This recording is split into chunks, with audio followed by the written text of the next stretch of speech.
Coach, I'm wondering a little bit about Dominic Overby.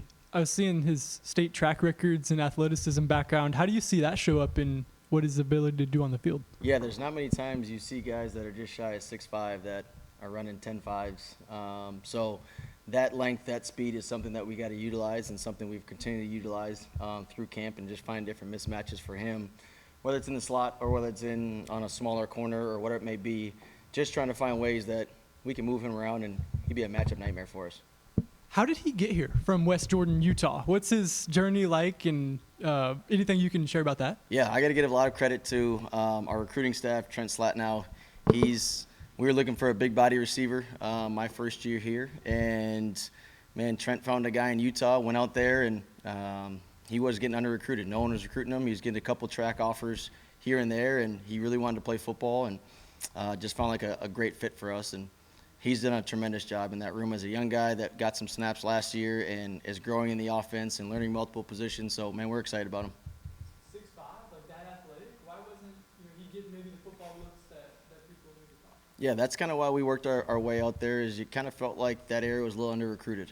And maybe people were trying to come back late on him and nothing were to happen. So it worked out well for us. He had a great senior year in a program that did a good job his senior year. So coming from a good program, good area, great kid, great background, so it just fits us as Cyclones.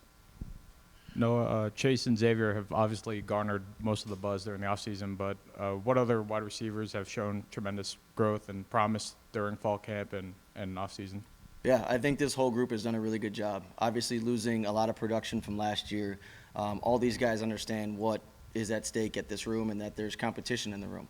And every single guy from spring ball to this point in time and going into practice 5 of fall camp has either changed their body physically or have come a long way mentally. And that's what we need to do. I think we got a really, really deep room.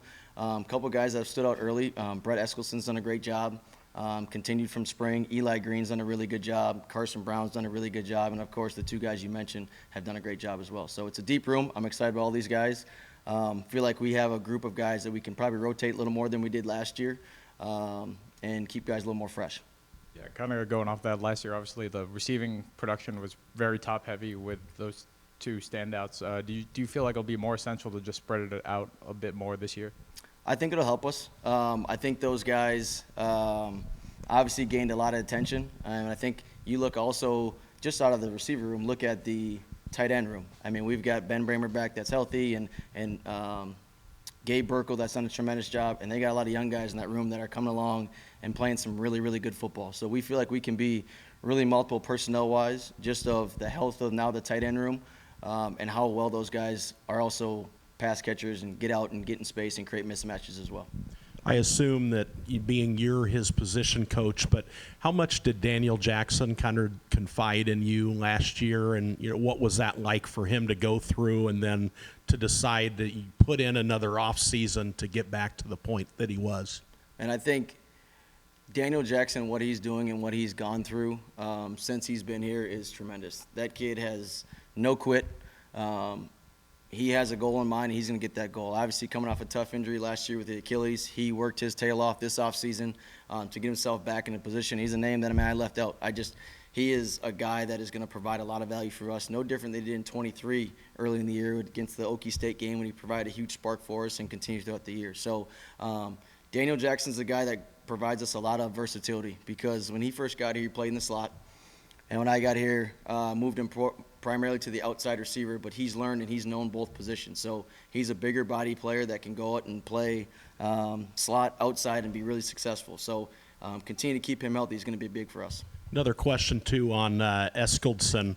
Is he a guy that you're looking more like at the Y position right now, or is he a slot, an X, or get into maybe his role a little bit? Yeah, the beauty about Brett and kind of how we teach it is you come in and you learn a spot, and then as you feel comfortable, we kind of branch you out and keep learning all 3 spots. And Brett's done a really good job of understanding all 3 spots, which helped him get on the field last year for us.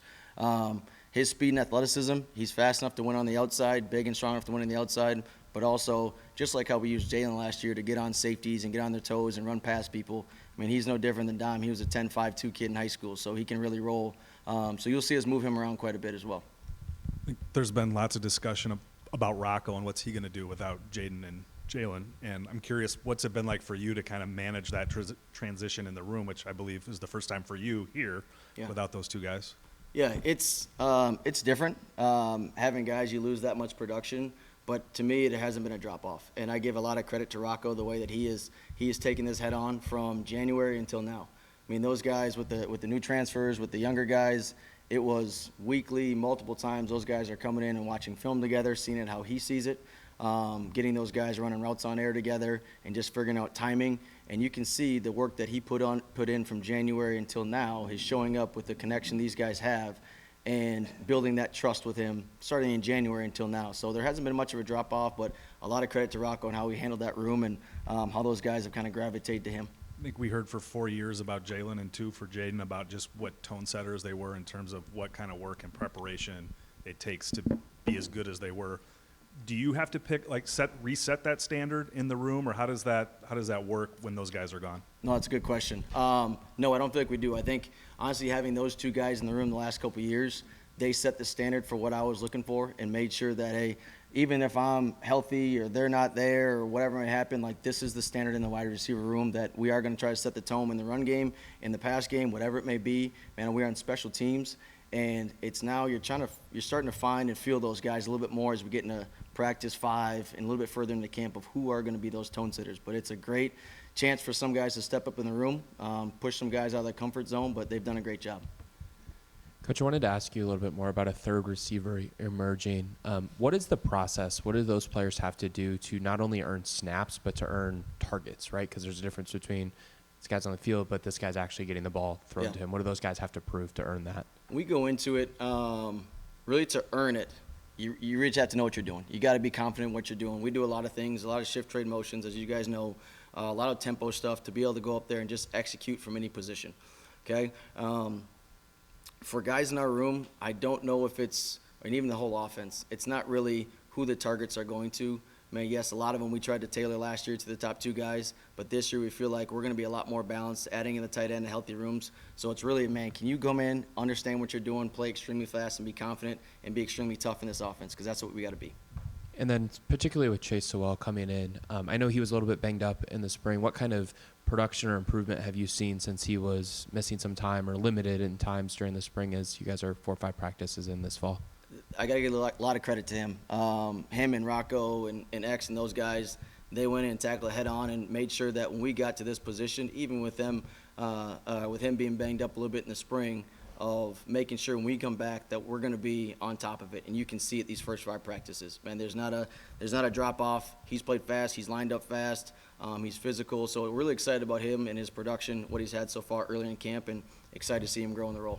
How banged up was Eli Green last year? He had a couple big catches early. Seemed like he'd see the field handful of snaps, maybe here and there. Yeah. But what was that journey like for him? Obviously, you have an existing relationship, and he was a 900-yard receiver. Right. Yeah, he's had a lot of success in his career. Eli banged up with his shoulder, so it was one of those things as a position playing wide receiver. It's a little bit tough to play in your range of motion and your catch radius and stuff like that. But another guy that came in this spring and got it repaired and has done a really good job putting himself in position right now. And he looks like, to me, a completely different player of another year in the offense, okay, learning multiple positions and being able to be just a threat and a kind of a utility there for us of playing all 3 spots.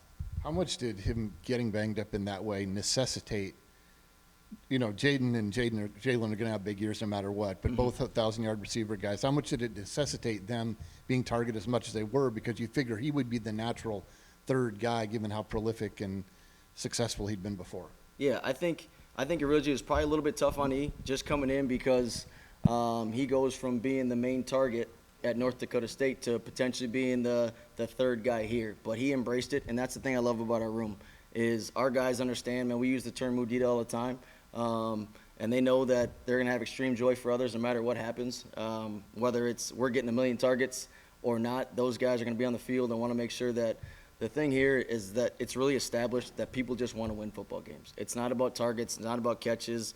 We want to win and kind of change that standard of what we've had and what they've had in the past of keeping sustained success. And I think that's a big part of it is making sure that no matter what your role is, man, you got to go out and do it to your best of your ability and then kind of expand that role from there. A quick follow-up to what Rob was asking. Did Green have to have surgery last year?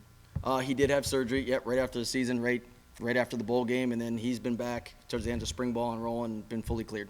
Cool. And then what makes Benny a good candidate for a position change? Benny is going to be extremely tough corner in this league. I think Benny provides a high football IQ. Benny is extremely tough. He's a guy that, again, came in right away, and you could take it from the classroom right to the field, and he could execute it. And that's a big thing for him, is that to play early on our defense, like, you got to be smart. You got to be able to execute different formations, shift trade motions, and he's done a great job handling that. And it's the toughness and length, and no one really wants to go up against a 6'3" corner at all. So he kind of gives you that feel of Darian from last year, of the speed and the size and the length. Now it's just going to be reps for Benny. Coach, what stood out to you about Xavier Townsen, either in the recruiting process or now that he's here? What kind of jumps off the page to you about him? What jumps off for me on X is just his work ethic. He's very determined to make sure that his next 2 years he's going to have a lot of success, and that come into learning a whole new offense, right? Learning we're going to ask him to play inside, outside as well, kind of like we did with Jalen. So it's a lot on his plate, and he's handled it really well. It helps having a prior relationship with the quarterback from the recruiting process, which has been great for those two guys. But his work ethic is off the charts. And he's a guy that you got to sometimes say, whoa, then go, which is good for us. And I think that plays into the mentality and mindset that we're trying to build in this wide receiver room.